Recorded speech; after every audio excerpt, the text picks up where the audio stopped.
Shalom ou bracha, le sujet de notre cours, la punition ou la critique. Alors il faut savoir que ce n'est pas pour rien qu'on a mis ces deux notions dans un même cours, parce qu'en réalité, la critique est la pire en fait des punitions. Je m'explique. Dans le domaine de l'éducation, ce qui nous intéresse en fait, ce n'est pas l'intention de l'éducateur, mais ce qui nous intéresse et ce qui va fixer en fait les règles, c'est le ressenti de l'enfant. Or, si une punition est une réaction face à une attitude de l'enfant qui n'est pas une bonne attitude, qui a pour but, en fait, de faire en sorte qu'il arrête. Et cette réaction va forcément impliquer chez l'enfant du déplaisir. Tu t'es mal comporté, hop, tu vas au coin, privé de dessert, privé de ci, privé de cela. Et bien en fait, dans ce sens-là, la critique, c'est exactement pareil. Lorsqu'on va critiquer l'enfant, lorsqu'il va avoir un mauvais comportement, vous n'avez pas quelque chose qui peut éveiller chez l'enfant, et même chez l'adulte, d'accord? Il faut être honnête, soyons honnêtes. Est-ce que vous aimez être critiqué? Bien sûr que non. Vous n'avez pas donc quelque chose qui va réveiller chez l'enfant un sentiment de déplaisir autant que la critique. À la limite, punir un enfant, d'un point de vue du ressenti de l'enfant, qu'est-ce qu'il va ressentir comme déplaisir? Eh bien, c'est moins fort que le critiquer. Parce que quand je le punis, ce n'est pas lui qui est en cause. Mais quand je le critique, c'est lui qui est en cause. Donc, punition ou critique, idem. Le Rav Wolbe, dans Zria Vebinyan, nous explique, de façon générale, qu'un bon éducateur est un éducateur qui devra toujours se poser la question: comment je vais faire pour éduquer sans punir et donc sans critiquer? Comme on l'a expliqué, ça revient, c'est du pareil au même. D'ailleurs, là-bas dans son livre, il fait un petit peu une parodie. Il parle d'un livre qui avait été écrit par aussi un autre éducateur qui avait intitulé son livre « Quand punir l'enfant ». Le Rav dit « Mais je ne comprends pas. Moi, j'ai regardé ce livre, je l'ai ouvert, il y a des tas de choses intéressantes qui sont marquées dans ce livre, mais pourquoi est-ce que l'approche doit toujours être « Quand punir l'enfant » ? L'approche devrait plutôt être « Comment ne pas punir l'enfant » ? Pourquoi ? Qu'est-ce qu'il y a comme problème dans la punition ? Ceux qui voient ce cours, ils vont un petit peu, qui sont plutôt branchés sur des systèmes d'éducation qui est basé sur la punition ou sur la critique, ils vont froncer les sourcils, ils vont dire mais écoutez, Rav, quand même, il faut quand même qu'on éduque nos enfants, il faut quand même qu'on les guide, il faut quand même qu'on leur dise quand il y a quelque chose qui ne va pas. Pourquoi ça ne va pas? Eh bien en fait, par définition, d'abord, si maintenant, dans d'autres cours, nous avons déjà expliqué que le propre de l'éducation, c'est le hidoud, c'est encourager et complimenter l'enfant pour lui donner du plaisir lorsqu'il va agir en adéquation avec les valeurs que nous voulons lui inculquer, eh bien par définition, le contraire des compliments, c'est la critique. Donc par définition, on peut dire que la critique, c'est exactement en fait le contraire de l'éducation. C'est anti-éducation. Et même si par la critique ou par la punition, vous arrivez à obtenir un changement de comportement chez l'enfant, il faut savoir que c'est complètement superficiel. Parce que l'enfant fait ou ne fait pas, il fait ce que vous voulez qu'il fasse, ou alors il arrête d'avoir ce mauvais comportement que vous ne voulez pas qu'il ait, ça n'est pas parce qu'il a choisi la chose. Et donc il ne l'a pas intériorisé, mais c'est simplement parce qu'il a peur de votre bâton, parce qu'il n'a pas envie de se prendre votre critique, parce qu'il n'a pas envie d'être puni. Donc vous voyez que de toute façon, même si à court terme vous arrivez à avoir des résultats, à long terme, l'enfant n'a absolument pas intériorisé la chose.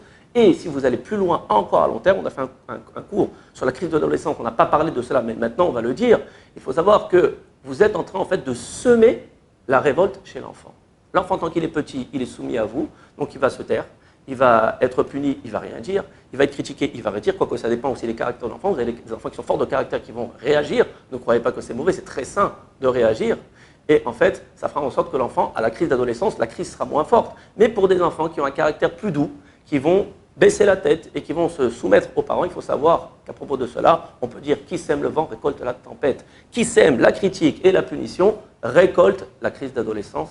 Lorsque l'enfant va avoir la force de se révolter, il va se révolter de façon extrêmement puissante contre ses parents. Et là, vous avez des parents qui tombent des nues. Mais je ne comprends pas, qu'est-ce que je lui ai fait? Pourquoi il se révolte contre moi? Il n'a jamais manqué de rien. Je ne comprends pas.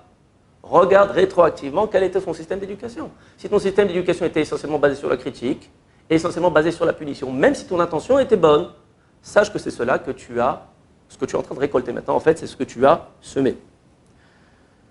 Autre problème dans la critique, le tadmit, l'image que l'enfant a de lui-même. Il faut savoir que l'enfant, comme les adultes, agissent énormément en fonction de l'image qu'ils ont de nous-mêmes. Je me mets en colère dans une telle ou telle situation parce que je me vois comme quelqu'un qui se met en colère lorsqu'on lui parle d'une certaine façon, ou lorsqu'il se retrouve dans une telle situation. Dans ce sens-là, la critique peut rentrer en fait les parents et les enfants dans un véritable cercle vicieux. Mon enfant a par exemple un problème, je ne sais pas moi, de mensonge. Entre parenthèses, c'est pas parce qu'une fois il a menti que c'est un menteur. Alors l'enfant va mentir, c'est pas beau ce que tu as fait, tu es un menteur.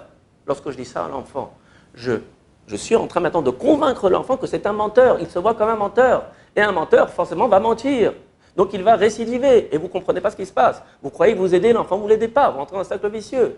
Vous traitez l'enfant de menteur pour qu'il arrête de mentir. Du coup, l'enfant se voit comme un menteur, et donc il va continuer à mentir, puisqu'il va agir en adéquation à l'image que vous lui avez donnée de lui-même. Et comme il continue de mentir, alors vous allez encore plus le traiter de menteur, et quand vous le traitez encore plus de menteur, il se voit comme un menteur, donc il ment, et vous voyez qu'on ne s'en sort pas.